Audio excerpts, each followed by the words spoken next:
کچھ لوگ کہتے ہیں وہی ہوا جس کا ڈر تھا، لیکن وہی ہوا جس کا ہمیں پہلے سے پتہ تھا۔ ترکی میں ہونے والے پاکستان اور افغانستان کے مذاکرات کا کیا نتیجہ نکلا؟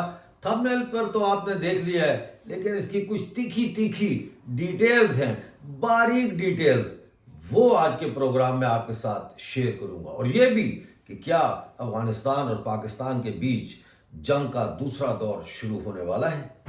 بلوچستان کے حالات سے ہر وقت باخبر رہنے کے لیے خبریں اور تجزیہ ڈاکٹر امجد ایوب مرزا پیش کرتے ہیں۔ پلیز چینل کو جوائن کیجیے۔ جی تو ناظرین، ویلکم ٹو مائی شو۔ جیسا کہ آپ نے انٹرو میں سنا، مذاکرات ہو گئے ناکام۔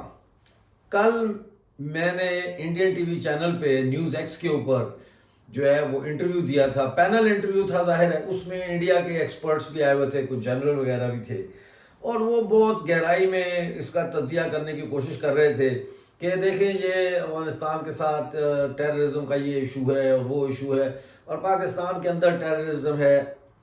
اصل سوال تھا کہ مذاکرات کا نتیجہ کیا نکلے گا۔ میں نے اس میں بالکل دو ٹوک الفاظ میں یہ بات کی کہ یہ مذاکرات جو ہے یہ سٹال ہوں گے، یہ ناکام ہوں گے، اور اس کی وجہ یہ ہے کہ پاکستان نے، میں آپ کو بتاتا ہوں وجہ، ایک وجہ تو یہ ہے کہ انہوں نے جو بندہ چنا، پاکستان نے جو بندہ چنا بھیجنے کے لیے افغانستان میں مذاکرات کے لیے، وہ ایک انتہائی گھٹیا انسان ہے جس کا نام ہے خواجہ آصف، جس کو ڈیفنس منسٹر بنایا۔ اب دیکھیں نا، یہ تو کوئی بات نہیں ہے کہ جو سڑک پہ گلی محلے میں جو بات پہ ایک دوسرے کے کسمکھی ہو جاتے ہیں، یعنی لڑنا شروع کر دیتے ہیں، وہ ڈیفنس منسٹر بنا دیں آپ نے ایسا ہی بندہ ڈیفنس منسٹر بنایا، ڈاؤن سوٹے والا بندہ جس کو تمیز ہی نہیں ہے بات کرنے کی۔ یہ وہی شخص ہے نا جس نے کہا تھا کہ Afghanistan is an enemy, Afghanistan دشمن ہے۔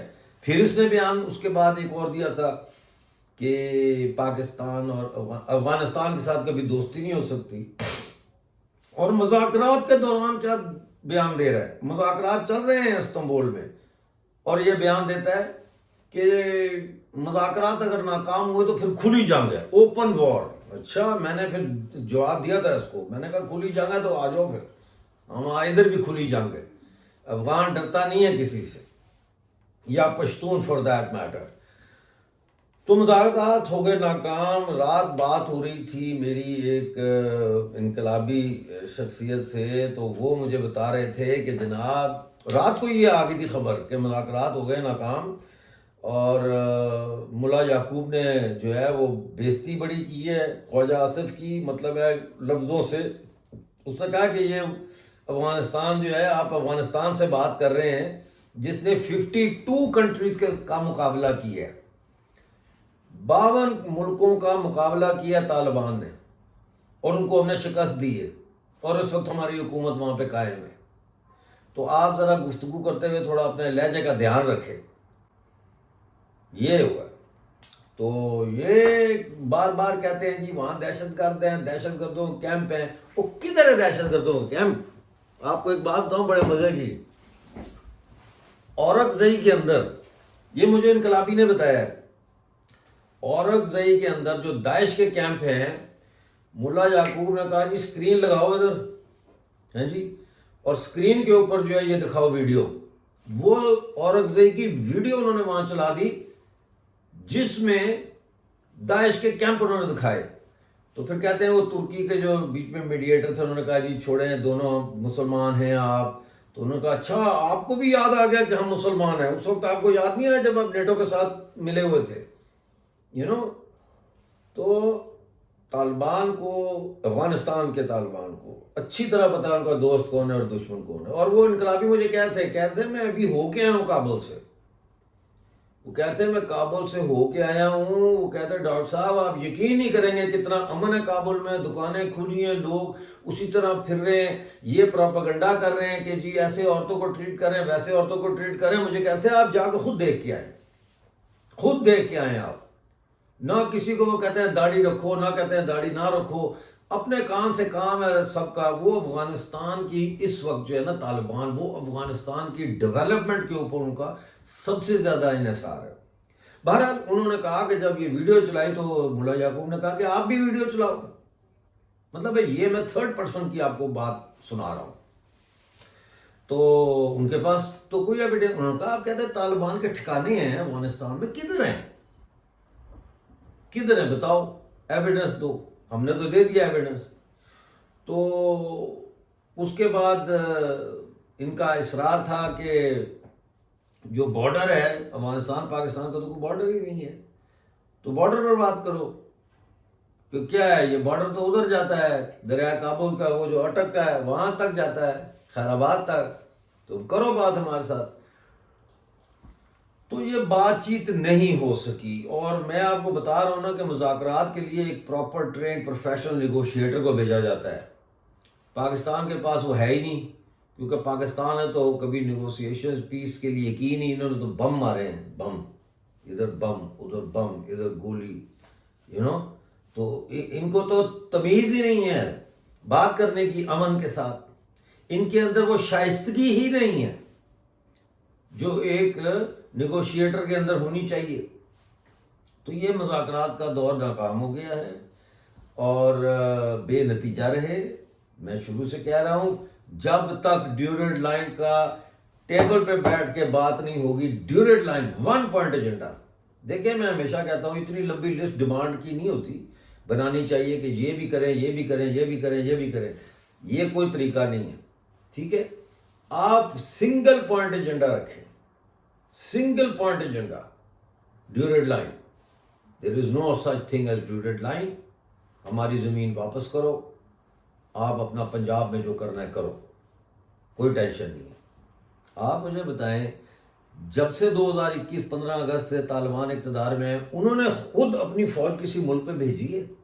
انہوں نے اپنا کوئی دہشت گرد گروپ کسی ملک میں بھیجا ہے کہ جاؤ وہاں پہ اسلام لے کے آؤ, جاؤ وہاں تباہی کرو؟ نہیں نہ بھیجا. وہ اپنے کام سے کام رکھتے ہیں. انہوں نے اس وقت بھی کہا تھا جب وہ اقتدار میں آئے, مجھے یاد ہے اسی طرح, انہوں نے کہا تھا کہ ہم اپنے ملک پر سے غیر ملکیوں کو نکال لے آئے, یعنی غیر ملکی فوجوں کو نکال لے آئے, کیونکہ افغانستان کی زمین پہ ہم قبضہ نہیں ہونے دیں گے کسی دوسرے کا. دوسری بات انہوں نے کی تھی کہ ہم یہاں سے کوئی اپنی طرز کا اسلام یا اپنی طرز کا جو ہے سسٹم, اس کو ایکسپورٹ نہیں کریں گے کسی دوسری کنٹری میں. جس کا مطلب کیا تھا, جیو اور جینے دو. پھر پاکستان یہ سمجھتا ہے کہ پاکستان کے پاس بڑا جناب جہاز ہیں, پتہ نہیں کیا کیا. او بھائی, جنگ جہازوں سے نہیں جیتی جاتی. تمہارے پاس امریکہ سے اور نیٹو سے زیادہ اچھے جہاز تو نہیں ہیں, یا چاپرز جس کو بولتے ہیں ہیلی کاپٹرز, وہ تو نہیں ہیں. یہ جنگیں جہازوں سے نہیں, جذبے سے لڑی جاتی ہیں. اور جذبہ جو ہے وہ افغانیوں میں, پشتونوں میں, بلوچ میں جذبے کی کوئی کمی نہیں ہے, کیونکہ وہ ایک مقصد کے لیے لڑ رہے ہیں, وہ ایک مقصد کے لیے اپنے دھرتی کا دفاع کر رہے ہیں. آپ لوگ تو چور ڈاکو ہو, آپ تو خیبر پختونخوا کی معدنیات لوٹنا چاہتے ہو, آپ تو سہولت کاری کرنا چاہتے ہو امریکہ کی, تاکہ افغانستان کا بگرام بیس جو ہے وہ ملے امریکہ کو, وہاں سے ڈالر پکڑتے ہو. آپ تو کرائے کے گنڈے ہو بھائی, یو آر کرائے کا گنڈا. میں آپ کو 2-3 چیزیں بڑی امپورٹنٹ بتاؤں گا, لیکن اس میں نہیں, اگلے پروگرام میں. ایک تو میں آپ کو بتاؤں گا کہ افغانستان کس طرح سے دنیا کے ساتھ اب ٹریڈ شروع کر رہا ہے, کامرس شروع کر رہا ہے, اور اس کے مطلب ہے کہ کیا وہ ڈائمینشنز ہیں. دوسرا ہم بات کریں گے بگرام بیس پہ. بگرام بیس جو ہے سمجھو کہ ایک میوزیکل چیئر چل رہی ہے نا, روس, چین, امریکہ, ان سب میں. تو مجھے کمنٹس میں بتائیں آپ کا کیا خیال ہے, بگرام بیس کس کو ملے گا. یہ بھی بتائیں کیا افغانستان اور پاکستان کے درمیان جنگ ہوگی. یہ نہ کہنا کہ کون جیتے گا, کیونکہ مجھے پتا ہے افغانستان جیتے گا, وہ جواب میرے پاس ہے. سوال یہ کہ کیا جنگ ہوگی, اور کیا اس جنگ میں خیبر پختونخوا کے پشتون افغانستان کے پشتونوں کے ساتھ کھڑے ہوں گے. پشتونوں کو سوچنا پڑے گا کہ ان کی منزل کیا ہے, بلوچ کو سوچنا پڑے گا کہ ان کی منزل کیا ہے. منزل ایک ہوتی ہے, 2 نہیں.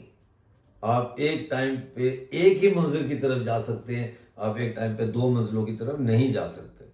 تو خیبر پختونخوا کے پشتونوں کو آج یہ فیصلہ کرنا ہوگا کہ ان کی منزل کیا ہے، تاکہ ان کو یہ پتہ چل سکے کہ ان کی سمت کیا ہے۔ بہت شکریہ آج کا پروگرام دیکھنے کا، ملتے ہیں اگلے پروگرام میں۔ جو میں نے سوال کیے ہیں ان کا کمنٹس میں جواب ضرور دیجیے گا۔ اس وقت تک کے لیے مجھے اجازت دیں اور اپنا بہت سارا خیال رکھیں۔ چینل کے ہوم پیج پر جوائن کا بٹن دبا کر ہمارے ممبر بنیے۔ شکریہ۔